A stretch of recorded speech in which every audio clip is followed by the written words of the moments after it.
18. C'est l'usage qui détermine le sens du langage du sujet. En tant que le sens est toujours un rapport entre une chose et un sujet, et que c'est l'usage du sujet qui détermine le sens de ce dont il a l'usage, il s'ensuit que le sujet détermine le sens de son langage en rapport à l'usage qu'il en a, c'est-à-dire à son intérêt pratique, celui-ci étant de communiquer. Autrement dit, il importe peu au sujet que ce dont il parle soit parfaitement vrai, ce qui importe est qu'il puisse en parler.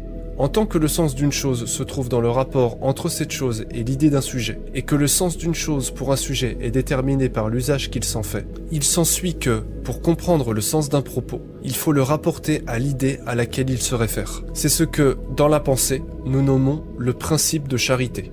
Autrement dit, ce que dit un sujet a toujours un sens pour lui, en ceci que ce qu'il dit se réfère toujours à une idée. Ce qu'il dit n'est jamais l'expression pure de la raison propre à son langage, mais toujours celle de son idée qu'il exprime au travers de son langage. De cela, il suit que tous les termes qui composent le langage d'un sujet sont très vagues, qu'ils adoptent toujours un sens d'usage avant que d'avoir un sens véritable.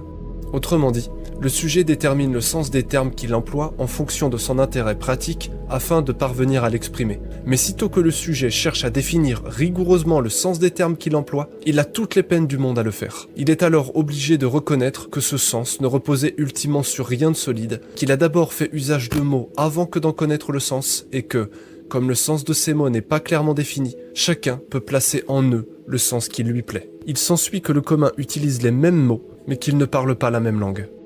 Cela est vrai à un point tel qu'il suffit que 3 individus se retrouvent autour d'une table pour se retrouver avec 3 langues différentes.